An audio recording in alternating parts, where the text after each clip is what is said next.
Okay, phone's on silent. Ooh, you just got a sexy photo. We just got a sexy photo in our Metamore group chat. Mm-hmm.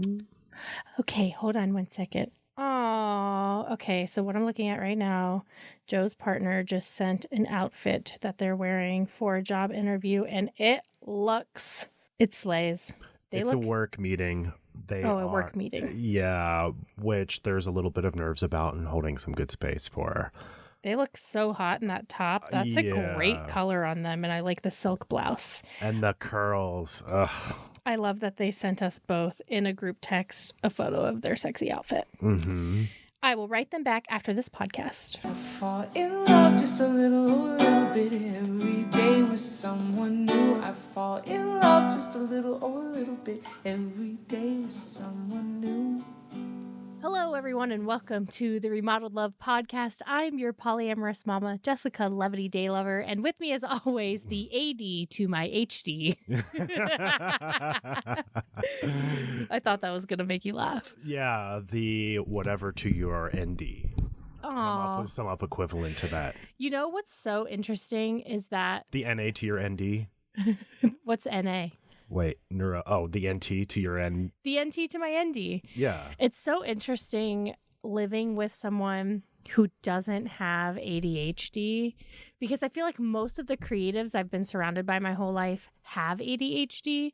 And so my behavior was normal to me. But then I move in with you, Mr. I think I'm going to teach myself an instrument by studying every single day for years on end and practicing consistently. And I think I'm going to write a book by writing a chapter a week and writing every day for 30 minutes and having consistent discipline in a chosen hobby and sticking with it. I was like, what is this magic? I could not tell you. It's just when I'm inspired to do something, I go all in. I don't really know what else to say. So... Well, when I'm inspired to do something, I go all in, but it lasts so short-lived, and then I'm on to something else. Well, I go in for the long con, if you know what I'm saying. Well, and I really liked my intro. I like thinking of my intros, but I really like the AD to my HD, because even though you are not ADHD, you are still a fucking air sign. Yes, this is very much true. So flighty, weirdly, randomly unpredictable. The attention deficit part, still relevant. Because guess who is missing his laptop cord, power cord right now? Mr. Daylover raising his hand. Yeah, and the whole reason, why did Sugar Mama over here buy you a laptop? Why? Yeah, so you would stop borrowing mine. And now I know it's coming that you're going to say, babe, can I borrow your laptop because I lost my power cord. I was right where I left it, I swear. No, I don't think that's going to happen this time. Oh, really? No, I think I'm going to find the power cord. You know that I'm as equally good at finding things as I am at losing them. I've found sunglasses at the bottom of the freaking ocean. It's true. It's true. He has found sunglasses. And it was you know how the waves send you to the left or something, You'll get in the ocean at one point and then you're like, how did we end up 20 yards this way? And you found the sunglasses 20 yards the other way. I was like, that would only fucking happen to you. I will not be deterred. But remember that time that you went tubing the river and forgot to take our car keys out of your pocket? I did lose those at that point in time,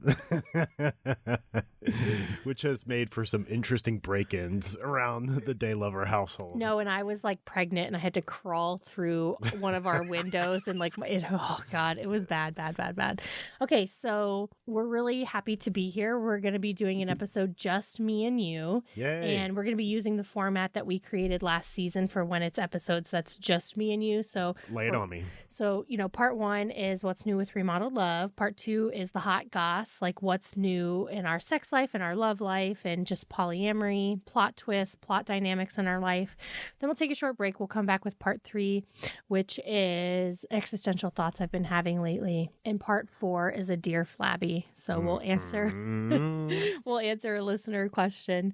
Let's start with where we are right now. We are in our, yet again, brand new co-work space. So this is my 4th co-work space in a year. It's been about a year since we made the investment into co-work spaces, which was life-changing. And the episode we're recording right now is actually a redo. Yes, it's been quite a journey to find a proper podcast recording space. As nice as these co-work environments have been, they have all sadly fallen a little bit behind in that area. Yeah, so the sign to finally leave our previous one was I went in to record a podcast and only one of the input channels worked. Oh, God. And so you and I had to share a mic. Two of the input channels worked, so the person we brought in for the interview had their own channel, and then we had to share one, and I was like, it's time to get out of here. Yeah, and so we're in a really nice one now, and so nice that the board I was kind of out of my realm of experience, which was humbling to me. And so we ended up recording an episode, and there was a little bit of a buzz in the channel, and I was like, I cannot release this. I just can't. And I tried. I even spent 30 minutes editing it, and I was like, nope, I can't do it. Luckily, we just got somebody in here to help me with the board, and turns out that was not my fault. The board actually wasn't out of my realm of knowledge. It was just something's going wrong with this board. And so we're like, God damn it. Yes, it's just the latest bump in the road. Yes, but we were able to fix it. And now we have crispy, clean sound. And I hope to never again have to release an episode that's like, I apologize for the sound in this episode. You wouldn't release such an episode. What are you talking about? I just did. Oh. Season 1 or the first season. You're not listening to our episodes? You haven't listened to episode 1 of season 3 of Remodeled Love? I think if one of your partners can avoid not listening to the recordings, it's me. Whoa, no. This is where we talk about accrued credit and having shown up consistently across the years, time and again. How long have we been together now? Like 45 years? No, for real though. If it were, sorry, that just makes me laugh because no. And just this morning I got a brand deal, which the brand deals are like kind of rolling in more consistently now, which is really nice because that means I can do this more full time.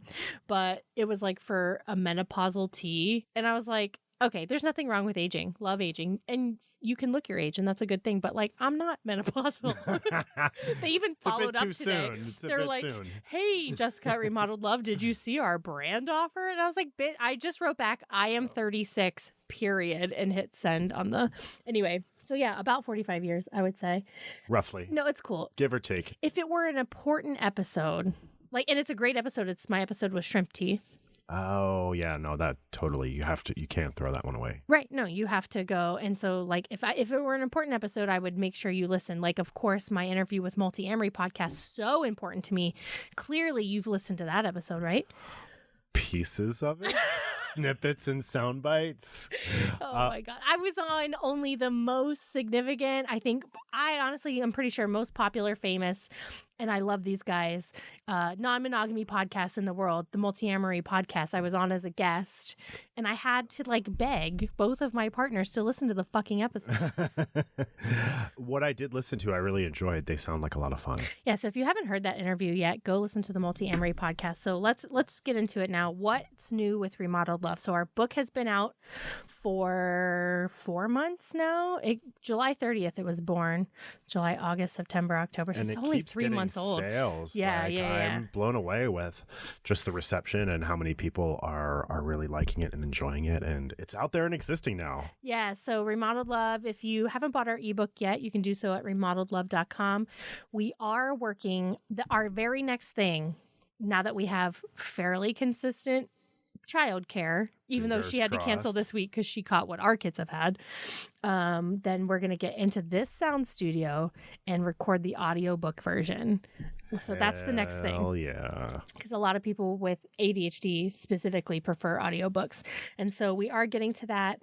Brand deals are coming in. That's going really well. We have a lot of really, really, really exciting things on the horizon that I actually don't want to talk too much about because I want to be able to reveal them in the moment. You got to pimp out the reveal a little bit. I think we've been primarily consumed with of late, and you've been continuing to kick out the reels and content, of course, which I always love. The support groups, I feel like, are where we're spending a lot of our energy on Remodeled Love these days. Yeah, so we've got Dudes with Feelings, which is literally life-changing. Like, you have testimony from men in the Dudes with Feelings support group that it has changed their life. In the sense that the support and community that has shown up for each other in that space is something that a lot of people haven't been able to get elsewhere, and that everyone really cherishes and values. And I've had nothing but the highest, best, most positive interactions from people in this space. And that includes talking about some of the difficult things and really processing a lot of hard shit that folks can experience in the polyamorous space. Yeah, amen. And so those are now meeting twice a month. So there are, that's now a bi-monthly meeting. Bi. You're telling me this meeting is bi? Yes. And on that note, a very queer affirming space. Yeah. And that has certainly shown up in a lot of the shares. And there's an air of comfortability, I think, with everyone involved. So our meetings are on the third Saturday and then usually like the first Thursday. You look hot in that sweater. Did your partner buy that for you? Did Laura buy that for you? This is a Laura gift. Oh yeah, that's. I think we might wear that for our family photo. Yeah, no, it's a nice navy blue sweater. It goes really well with my khakis. Yeah. Okay. And now we have our Polyamorous Parents Commiseration Club is now also a bi-monthly meeting for Saturday of the month, and then like the next 2 more Sundays, it's like a Sunday in the middle of the month. That group is also life-changing. The camaraderie there, the support even in between meetings is absolutely amazing. And we are doing these meetings twice a month now just because they're needed for the people attending, but also to create more space for more people to attend. And then we also just launched a brand new support group called There's Nothing Wrong With You. Tell me about the idea for this, because even with what we had going with those first 2 support groups, you felt there was still a need for an additional one. Yeah, so specifically, a lot of times my content and my support groups are birthed from what I'm seeing in peer support calls. And right now, like, I'm fully booked on peer support calls. Like, I'm booked probably at least a week or so out. Yeah, like, you wake up and you're like, holy crap, I have 4. yeah, I just had to limit that app. today. Yeah. And so what I see trends in peer support calls, and it's like, okay, well, the thing that you are needing is support. Oh, okay, well, then let me birth a support group. Very step mommy style, you know? Yeah. And so what I'm seeing is a trend of, so this group is specifically for women and non-men. So it's a no cis men allowed group. So it's a support group for women and non-men who are struggling around with feelings around their polyamorous identity. So a lot of that might be guilt for being the eager person in their relationship, fear around like they need to like their partner doesn't even know they're having polyamorous thoughts, or like guilt around having more success. So they initiated the switch to polyamory and now they're having more success than their partner, and their partner likely needs to be in the dudes with feelings support group, and women or non-men struggling with their polycuriosity. So it's kind of a generic catch-all support group for polyamorous non-men who are struggling with something in which they need to hear there's nothing wrong with you. And then I have had requests for just like the equivalent of dudes with feelings. So initially I went to start a support group that was just going to be a support group for women. But then I ended up birthing the There's Nothing Wrong With You because it's such a specific niche that needs to be met. So I'm still planning on launching. Right now it's bitches with baggage.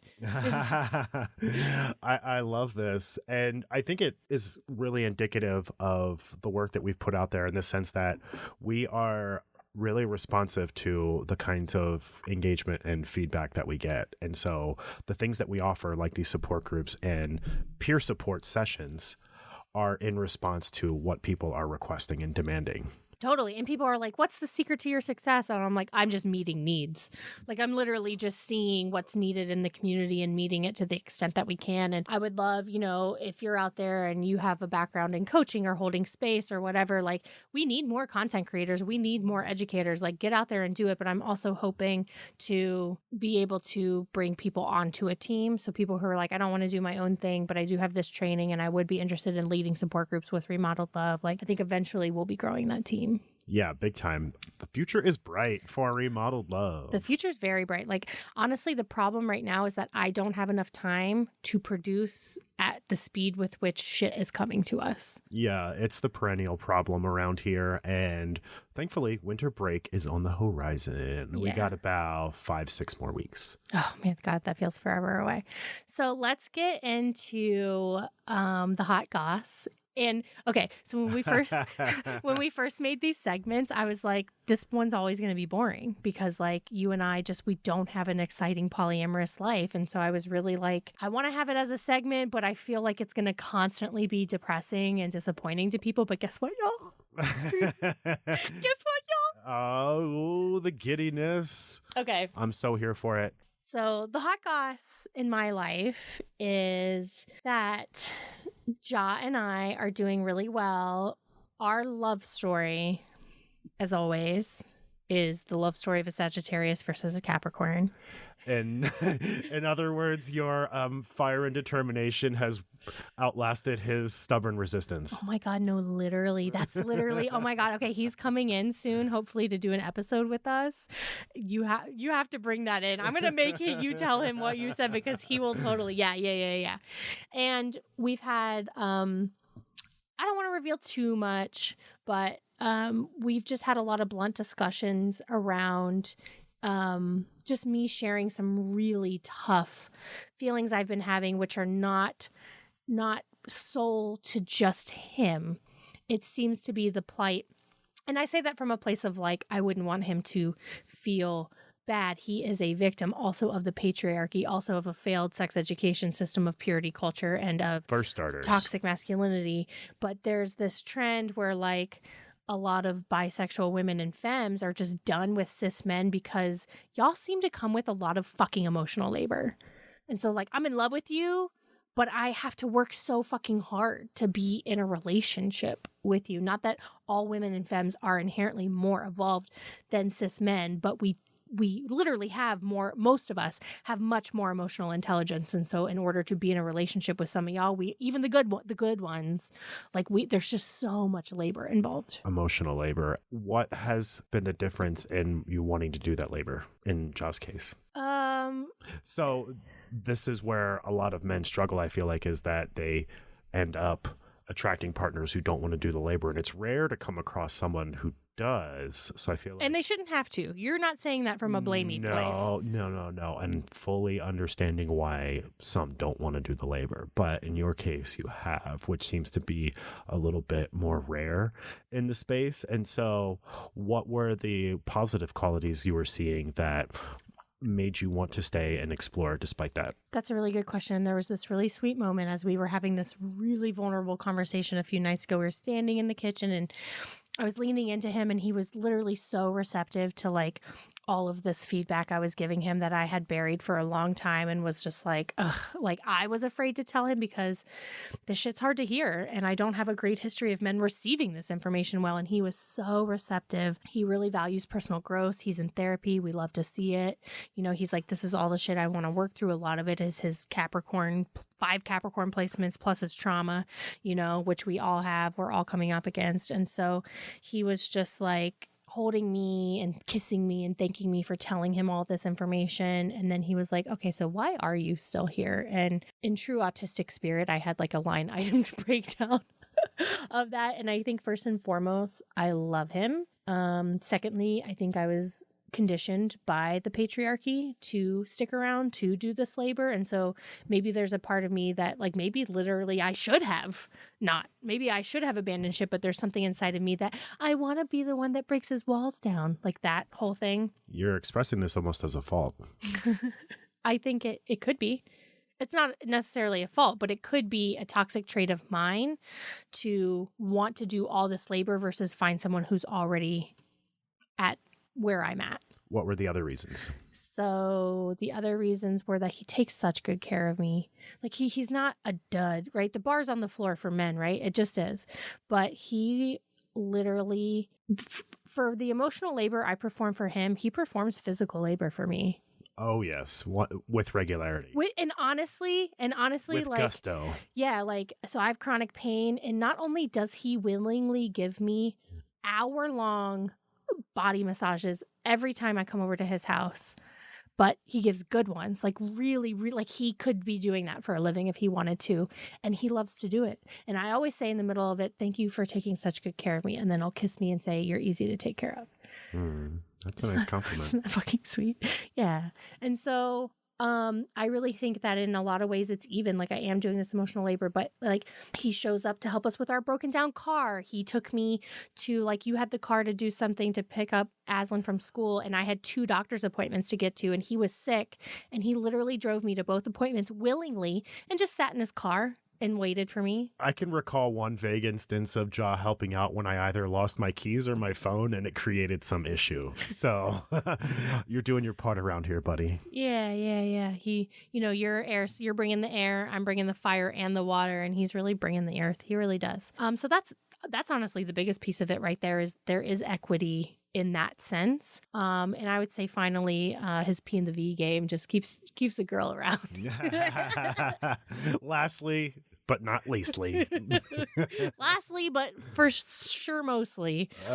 He's just got great P and the V game. And I would say the hot goss in my life is that after a year of, we're almost at our year, even though there was a brief pause. We were on a break.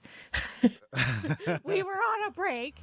A real one, not ambiguous like Ross and Rachel. Yeah. And so after a year of like trying to get him to think about BDSM and kink, and him resisting because he's a Capricorn, and I think cis men who are good boys and lack what true kink education is, or like don't know how to confront feelings of insecurity in sex, like instead of being able to say, I don't know what that is, or that makes me feel insecure, they just put up a wall and shut it down. So the answer comes across as, no, I'm not interested, when actually, bitch, it turns out you are. Anyway, this is what I have to let go. This is the Sagittarius versus Capricorn right here, because I am just like, ugh.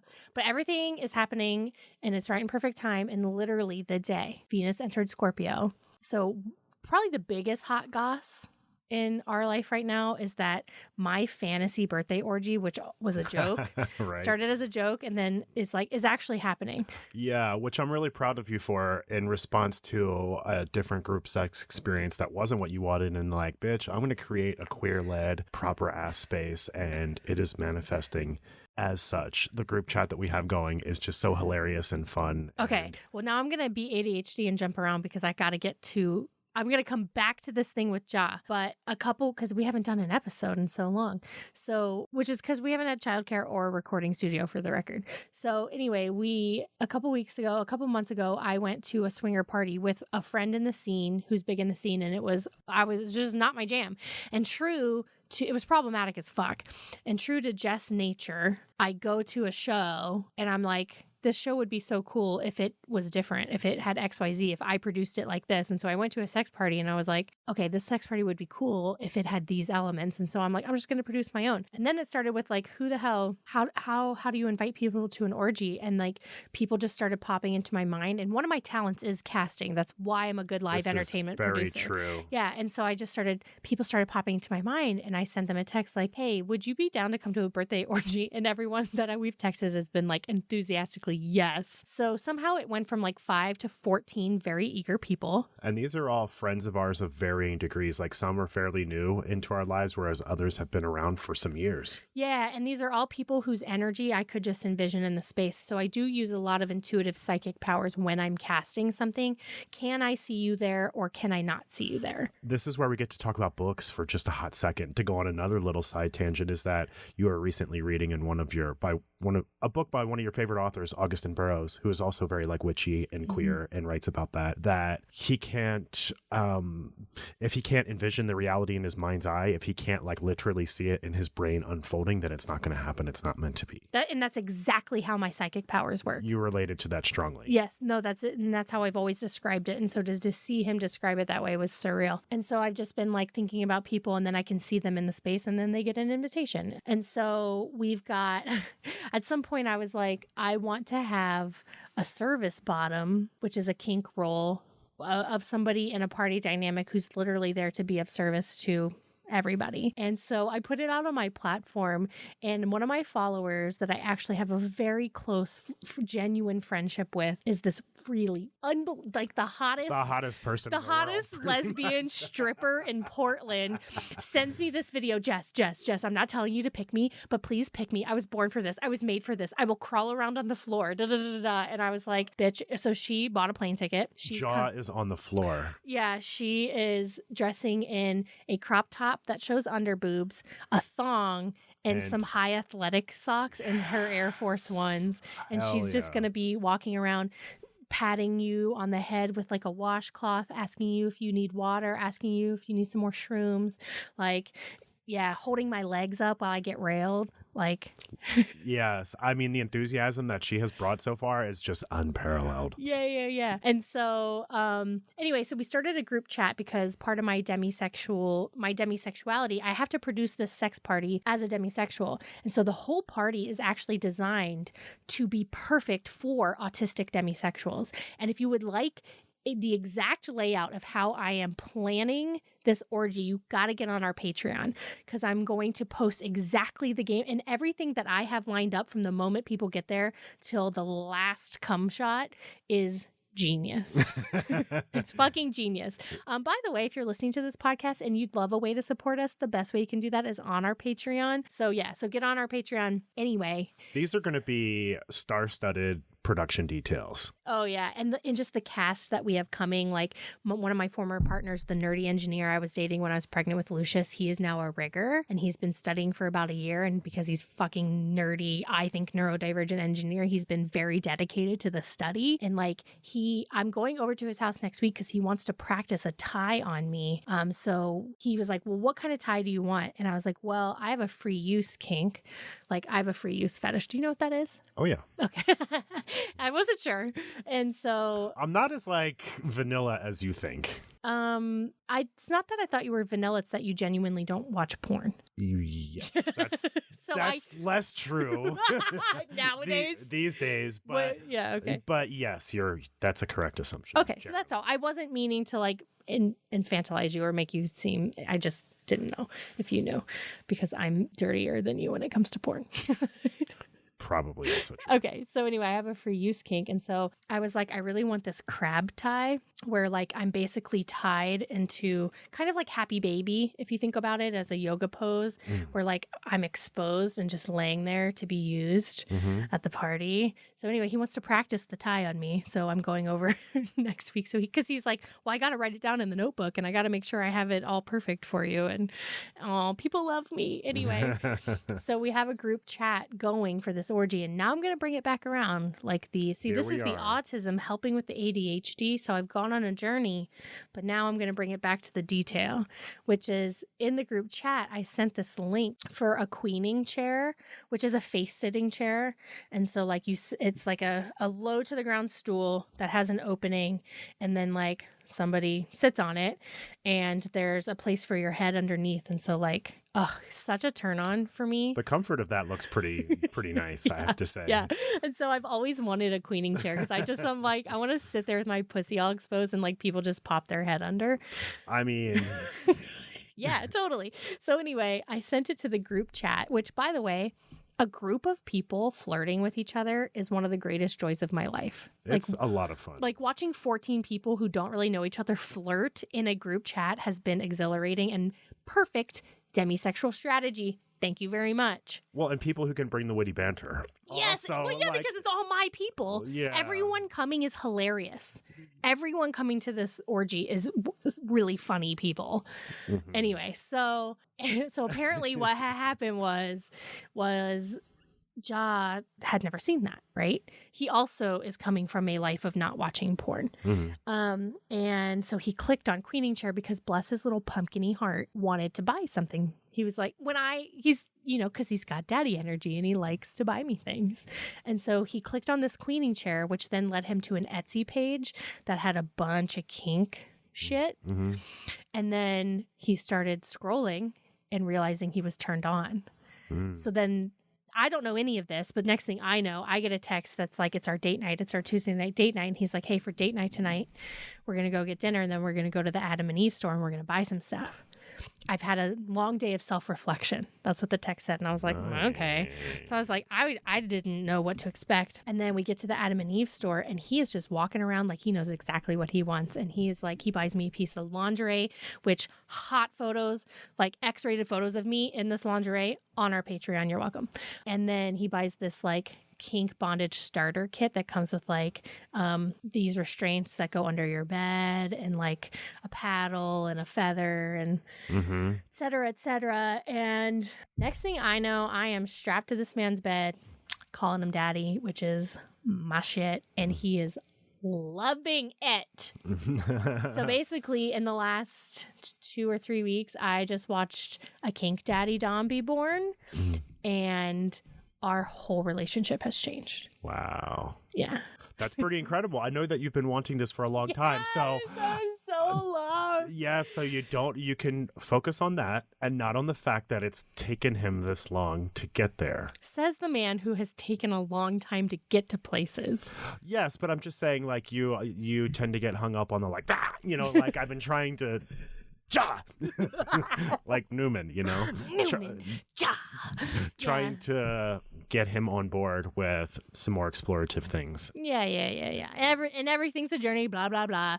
And like we were negotiating, like, because I talk honestly about this, and I've been very vulnerable about the fact that I'm like, I have some ego around this, around wanting credit for introducing him to it, but also wanting to be like, you were right. You were fucking right a year ago. And how much emotional labor I put into trying to bring up the conversation and show him things. And anyway, we were negotiating like percentage responsibility. And he said that I was like, I am not saying it's 100% you, because like I'm spiritual enough, I'm woo enough to know that I am manifesting something. Like, I'm sure on a deep subconscious level, I had fear around getting to the place that's going to take me. And so I'm sure I manifested a partner who was resistant to it. And then I moved some energy that moved the energy in him, and now we're both here on like the night that he did that Venus entered Scorpio. And as he was like after he was done, like we were done fucking, and he was like untying me, and he was like walking to the bathroom with that pep in his step, and he like throws the little flogger over his shoulder, and I was like, oh baby, Venus just entered Scorpio, there's no way this is an accident. And he was like, well, you can tell that bitch to stay there. End scene. Yeah, no, it was very end scene. So anyway, that's all exciting. Yeah, especially in time for the party as well, because other husband Gregory is going to be there, and Albert, Polyman Answers, is going to be there, and they are both doms who are really good brat tamers. Ja is interested in brat taming, but he has to learn it, and it's really nice to learn it by seeing it. And so I specifically reached out to them and said, can you guys dom with Ja and like tell him how to fuck me? And like, and then Greg, of course, was like, we'll see about that, because he's a brat tamer. But the idea of like Albert whispering shit in my ear while I'm getting railed, just by all these like, I call Albert teacher, but like all these like daddy doms. Lots of hot goss brewing here in the Remodeled Love world. So I think all of that has brought together full circle. We've got a number of other exciting developments. The orgy space also became a catalyst for a long distance partner of mine to speed up their arrival to the biggest little city, Reno, Nevada. They were originally going to come out and visit later in December, but you had an intuition to invite them, and they have experience in the group sex space, and so I knew that they would be thrilled beyond belief, and that all came together in a really beautiful fashion as well. Folks have been loving the Instagram stories, and you got to learn how to you got to give way more context to it. You're so vague in the stories. You got to assume people listening have no fucking idea. So what? You have a long distance partner that's not lore? Backtrack here, Joey. Yes. Well, I always get crossed up with like what people are aware of and not aware of. Yeah. And I've made the opposite mistake or opposite error many a time of sharing when people are, yeah, I know. And so anyways, I broke a rule, which is an interesting one inside of the space. Broke what rule? The rule of you shouldn't generally, as a content creator, shouldn't generally form relationships with people who slide into your DMs. Oh, Oh, yeah. It's not a rule. It's more of a policy. Yes. Like, in general, don't slide into our DMs with any expectation. And if you hit on us in the wrong way, there's an energy. It's really an energy. 100%. And like, sometimes people have slid into my DMs with the absolute most perfect energy, and I can feel that. And then I'm open to that experience. Yes. And I've seen little bits of that as well. Generally speaking, we exercise caution in the space, but I have always just got the most welcoming and positive and enthusiastic vibe from this person known as Ashley. We kind of did that thing of commenting on each other's like things here and there. Like she would comment on some of my videos playing music, and I'm like, oh, no one ever really compliments my play. And so that was kind of how it started. And then they sent me a message one day that was just sort of like, hey, I think you're doing really awesome things, something to that effect.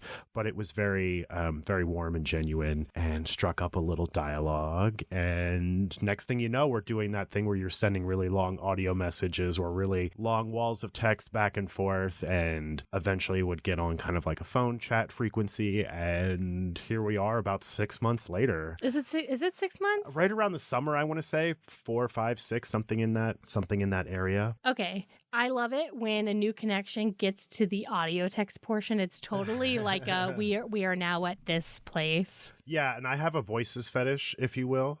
So it kind of tends to show up pretty early in dynamics that are really strong anyways.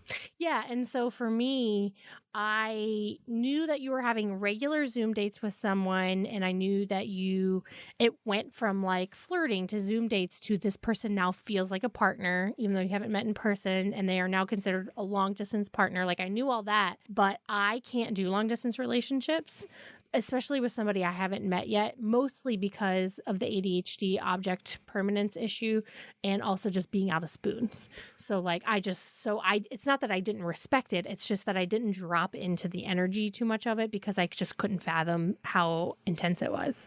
Yes. And I don't think either one of us could either until a shift happened where I think in long distance dynamics, there's that generally talking about visiting versus like making actual plans and buying a ticket and setting up the logistics of it.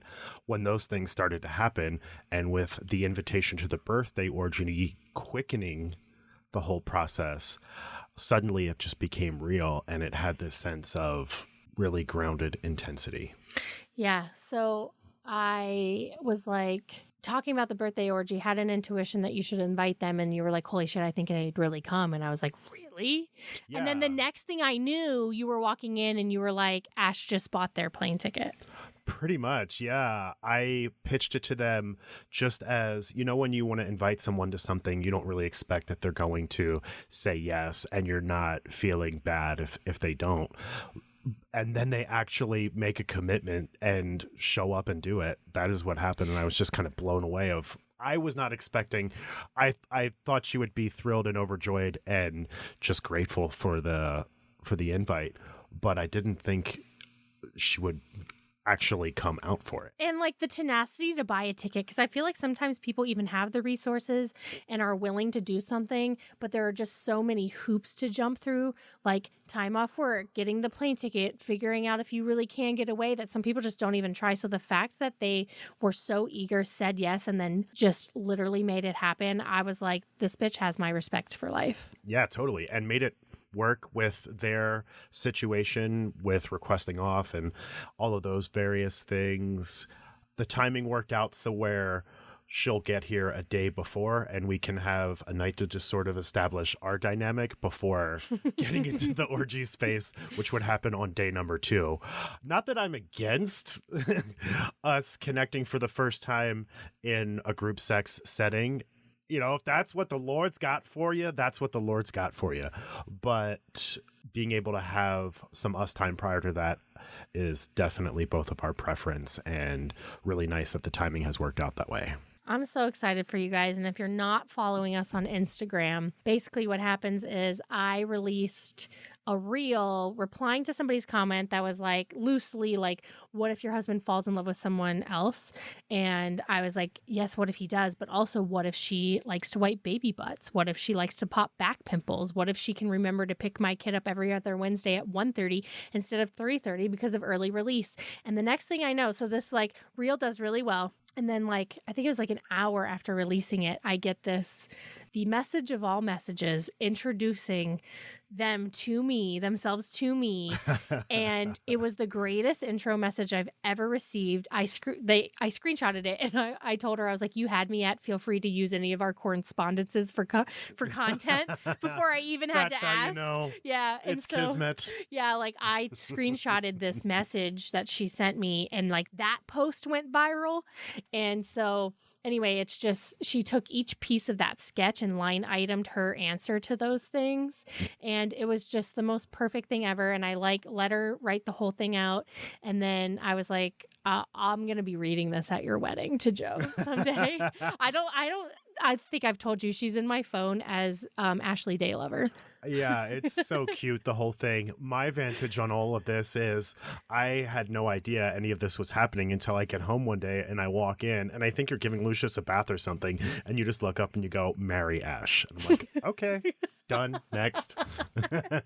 Yeah, and so like I'm so fucking happy for both of you, but I'm really happy for you because I know that you have felt cheated. Kind of, or that's cheated sounds entitled, and I don't know if you've been entitled, but you've been very frustrated with your polyamorous journey for the last decade. A decade is overstating, but Really? yeah. Meaning you weren't frustrated that whole time? What do you mean by overstated? We've been polyamorous for 10 years. Yes. So I thought you meant more since I've become more actively polyamorous the last 2 years of actually getting on apps and trying to put myself out there. Yeah, that's true. Because we've been talking about how honestly we were kind of monopoly for like 8 of those years, which I think is a powerful. You were like ish. Well, I would definitely go after something if it dropped into my field. I'm sort of the, oh, well, if it happens organically and comes You're sort of a fucking Libra. Yeah. Yeah, then I'll but I never really made an outward effort, which turns out as a mostly straight-ish male starting out, you really have to in the polyamorous space if you want to have additional partners and live your best ass polyamorous life, is you have to put yourself out there. And yes, it has gotten, sorry, go ahead. I just meant that you have desired and known it was out there for you or hoped it was an intense, energetically reciprocal, intense romantic and sexual connection and feeling like, why are all these other people having this? But I would have it, but it'd be short-lived. But like for the most part, you and I are like, why are we not finding these like forever partners? Yeah, you're absolutely right. This is something I sensed was in my path ever since we became polyamorous, was another spirit, kind of like yours, but, you know, obviously with compatibility in other areas and that intense connection we both have been seeking for a really long time. And this finally feels like it's here. Yes. Oh, and I'm so happy for you. And she is a nurse. So me and you and nurses, which makes me really happy, honestly, because we lack a lot of basic experience and basic medical knowledge. So literally just having 2 people in our polycule that I can be like, do I need to take this baby to the ER or am I overreacting? Like I have so much medical anxiety, especially with Lucius having various health issues, like just having someone around who is like not freaked out by anything and can be like, yes, go to the ER, or no, just like that alone. Oh my God. Yes. They're also an incredible singer and musician. And you know, I have a thing for singers. Yes, absolutely. And I'm really like looking forward, like you have your little comedy mama and then you have your little ballad mama. Yeah, we're gonna be gigging it around town. It's gonna be freaking hot. Oh my God. And it's just like, you know, I curse the gods a little bit that I can't sing, because if I could, I'd be straight up Carol Burnett. Like that's my unstoppable. Yes, absolutely. I'd be too powerful. Yeah. I'd be too powerful if I could That's sing. how I feel, quite honestly. Yeah. So yeah, I'm excited that you have that. And that's just such a classic example of I can't be everything that you need, including a singer. Yeah, totally. And I've got nothing but the warmest and best vibes from the situation. And both of us feel oddly contented about the prospect of meeting in person. And it feels grounded. It's intense, but grounded. It's intense, but grounded. And of course, there are a little bit of nervous jitters of just seeing each other for the first time in the same space. And they're a Pisces sun. Yes. So, but no nerves about will this be a thing, kind of a thing. Totally. And I think the most exciting thing of all, and this is what you can really follow on Instagram, is like Ashley and I are talking daily. Like we're sending I think we might be talking more than the two of you right now. Probably. Yeah. Which is fine. And I love that you guys are getting to connect and have fun. And she's an autistic, witchy bitch from Ohio. Right. Yeah. That's the type. Yeah, and so we speak the same soul language, and so we've been connecting on, like, we think we've known each other for lifetimes, and of course she's known all this for a while because she's known who I am, and she's been tapping into that energy. And like, this can sound love bomby to someone who's like not in the loop, but like it's not. We're just saying like we are both psychic women who are like, no, I know what this energy is. It's very soul sistery. And so we've been bonding it up. And then like that turned into completely hypothetical scenarios in which they came out here for a short chat because their dream in life right now is to be a full-time stay-at-home mom. They don't have kids, but to be a full-time stay-at-home mom. That's their dream in life right now. And so I was like, bitch, that what? Well, the first time I heard this, mind you, I did not mention it at all because I didn't want to get ahead of myself and I didn't want to put things out there with the expectation that they would happen, but just kind of observe it and go, huh, that's interesting. Yeah. But I knew that once you guys would connect, that sort of the floodgates would open and whatever barrier was there would go away. Yeah. And so then that turned and they're a travel nurse who just denested their nesting and, you know, they're non-hierarchical, but, you know, primary-ish relationship has now been de-escalated and now they're just besties. And so it's like this weird situation where they wanted to come west and, you know, travel nurse gigs in California right now are paying buku dollars. And so now we are in completely hypothetical talks about what if. Completely asterisks on both sides. And also weirdly, we moved the baby out of the basement. So now our basement is now completely empty. There's a living room down there and a bedroom down there. And so I was like, well, what if this was just a little apartment? And what if you just came to stay for a little bit? And she's like, and what if you could work full time and try to get Remodeled Love where you wanted to be? And I just took care of the babies. And I was like, oh my God. And then I asked her what her ring size was. And she was like, rings are expensive. Like, go spend that money on yourself. So instead I sent her a Remodeled Love hoodie because that is my engagement ring. So proper. Yeah. Okay. So this has been the Hot Goss. This has been the hottest goss. The hottest goss, the hottest long time coming goss. It does. And I definitely have a bit of what Brene Brown calls foreboding joy, where I feel like I'm waiting for the other shoe to drop. So right. You can't enjoy joy because you're anticipating the drop. Yeah. So, but I'm not feeling too into that right now. It's just so good to be true that I'm not even really thinking about it at all. But I am, but I'm not. But it also feels very right. I can see it. Back to my psychic things. I can see it. I can see her in the space. I sent her a TikTok of like these two girls dancing. And I was like, when you get here, can we make TikToks? And she was like, I will literally cancel plans to have dance rehearsals to make content. And she's very much into the content. She's into the mission. Yeah. So she's into being a part of the content and showing how we are remodeling love and dismantling the nuclear family. And so, wow, we're going to take a short break. And then we're going to come back with the other part, which we'll keep short, right? Because we're almost at an hour. And I kind of want to honor that hour time mark of our podcast, but we're going to take a short break. And when we come back, we'll hit existential thoughts we've been having lately. And we'll get into a very brief Dear Flabby polyamorous advice column. Love it. Hey friends, this is Jessica-levity Daylover, reminding you that you are not alone on the polyamorous path. If you're looking for peer support or coaching on your non-monogamous journey, and you want to work with the Daylovers, head to remodeledlove.com and book with us today. This episode is supported by FX's Grotesquerie, a new series from executive producer Ryan Murphy. Heinous crimes unsettle a small community, and the local detective feels these atrocities are eerily personal, as if someone or something is taunting her. Starring Niecy Nash Betts, Courtney B. Vance, Leslie Manville, and Travis Kelce. FX's Grotesquerie premieres September 25th on FX. Stream on Hulu. And welcome back to the Remodeled Love podcast. And this segment is called Existential Thoughts We've Been Having Lately.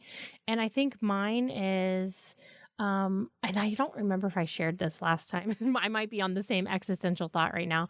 But just the everydayness of life. It's so everyday. And tomorrow it's going to be every day. And the day after that, like, it's just every day. It's just the fucking quintessential existential thought of like every day is every day, and every day under capitalism sucks.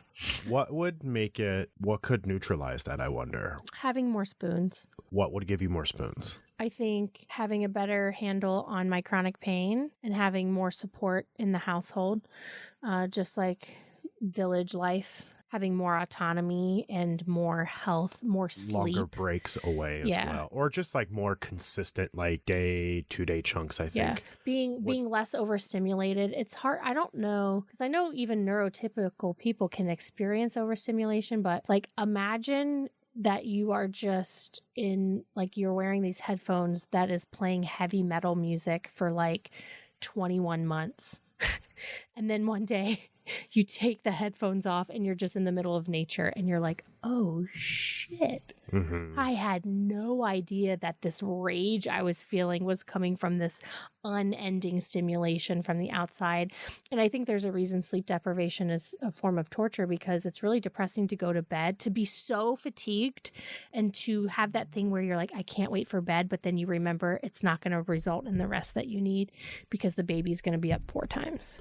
Right. And then when you do have the space to go to sleep, which happens oftentimes, then you literally can't because you're overstimulated from the crying and the intensity of that, and just the anxiety that comes with hearing your children cry keeps you up, and then you can't go back to sleep even when you literally have the space for it once they've gone back to sleep. Yes, exactly. So that's all. And it just feels, it's just like I look into the distance, I look to the horizon, and all I see is the everydayness of what we're currently experiencing, and I find it depressing. But now, and I tell Ash this all the time, that her presence gives me hope, even though she's not here yet, and even though we don't know if that's a fucking bananas idea or if it's gonna work out or whatever, it gives me hope. And I mean, there's a reason Barack ran on that fucking platform, you know? Because like, isn't that a Christian, one of the theological hope and faith and love or something? Probably. It's blah, blah, blah. A cornerstone of something. Yeah.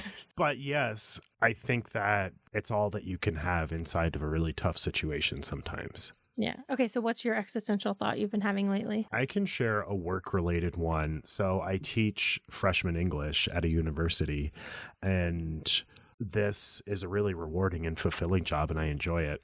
But it also makes me wonder if, one, I'm serving my true purpose, and two, if what I teach is really needed anymore. And I think sometimes... Ooh, interesting. Yeah, no, and don't get me wrong, you know, I am the biggest like bibliophile writer, literary type dude who thinks that, you know, teaching all of these things is necessary and important for everyone. And I stand by that and would stand that 100% till the day I die. But then I also wonder if students sometimes perceive a bit of a con inside of the system. May that continue to happen. Yeah. And I think this is all I think this is indicative of a larger strain of thought since the onset of the pandemic, that a lot of these old systems, like academics included, seem to be like crumbling in like a bunch especially because we're going into so much debt. We're going into so much debt, and there just appears to be a number of cracks. It's like a pyramid scheme. It very much, and people have written about that and put that idea out there in some really articulate and brilliant ways, that it very much functions like a pyramid scheme in the sense that academics is, and I fully stand behind the mission of academics and believe it's one of the best things about our society. At the same time, I also acknowledge the fact that it's more of a recruitment-based environment. So there's it's a commodity. Students' tuition is a commodity, and they are trying to make a sale. Without those graduate students, the jobs that everyone's vying for would not exist. Damn. You know, so it's kind of like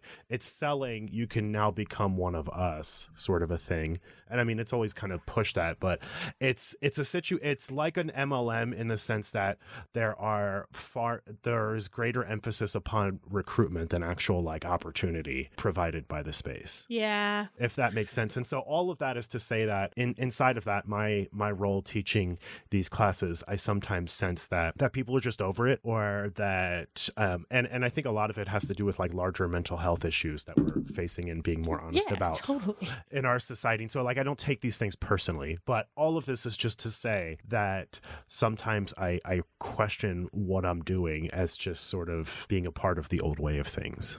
Oh man.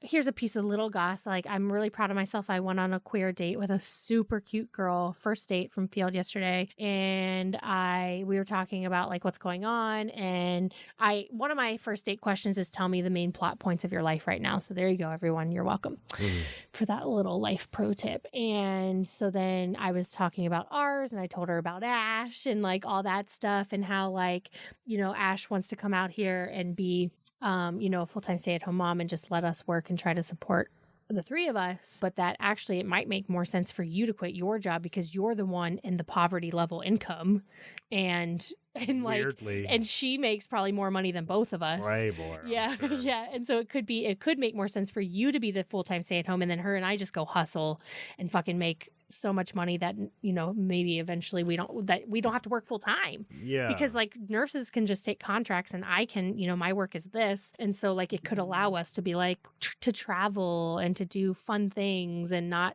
be in the rat race system that we have previously been in, and that so many people are in. That's a totally fucking privileged thing to say. I realize that, but I want my family to be out of that. To be clear, academics has been a way for us to stay outside of that. Yes. We have chosen to be time rich over cash rich. Yeah. I mean, that's important to state. And I also want to acknowledge that it's served me really well across the course. Like, I don't know that I could have, like, I'm just not cut out for the business world. And so at least I'm probably one of those persons that would have like ended up like homeless and on the street or just in a really bad way because they're just not tuned for society if it weren't for academics and the arts as well, providing spaces for me to live, exist, and flourish. And so it has been all of those things for me. I just sense that my time is at an end. And in saying all this, I don't want to speak badly about anyone currently involved. And, the people that I work with in my department, none of the lower tier people, anyone in the higher up, we're speaking badly about them. Yeah, no, when I'm critiquing the system, I'm more speaking at the administrative level, which,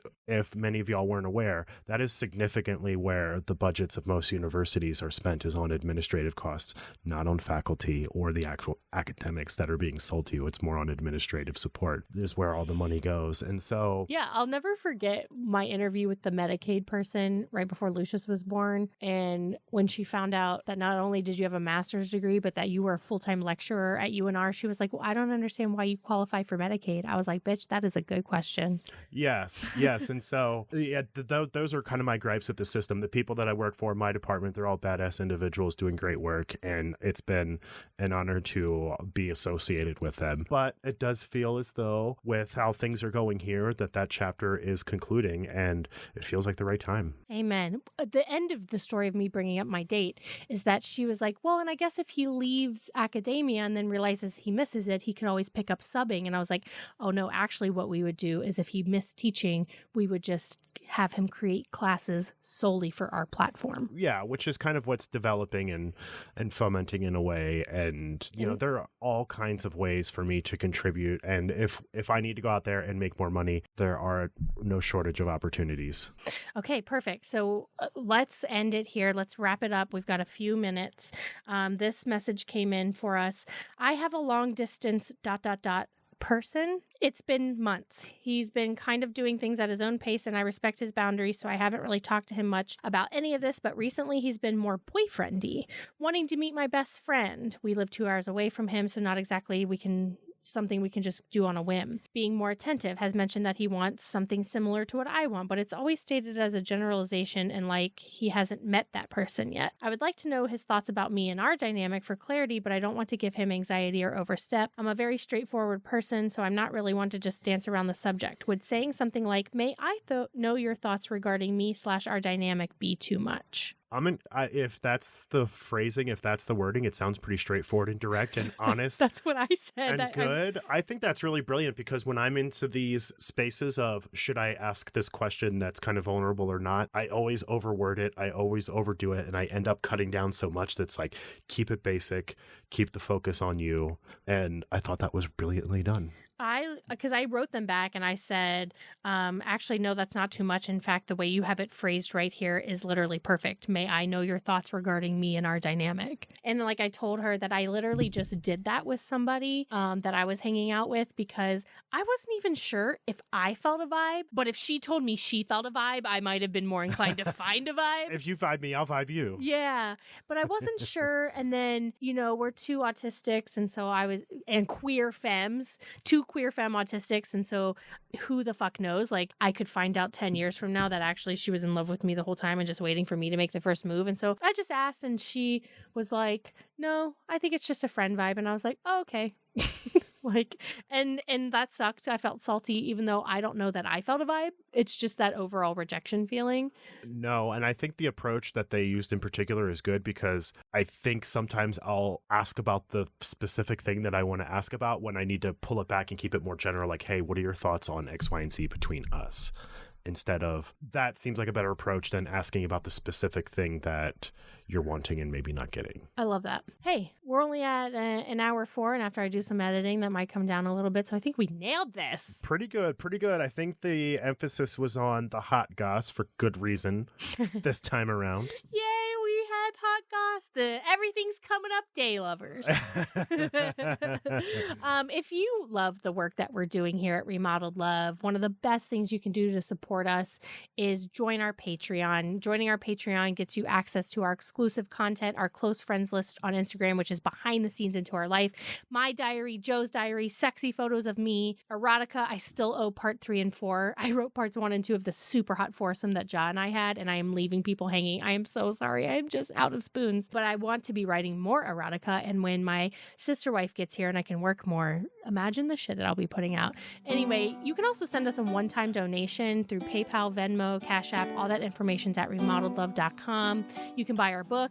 And the most important thing you can do is share our content with everyone you know. That's all. Thanks, Remodeled Lovers. You can find the links to everything you need at remodeledlove.com. And we'll see you next time with my boyfriend in the studio, recording studio table polyamory. Oh, so excited for that one. Yeah. Fall in love just a little bit every day with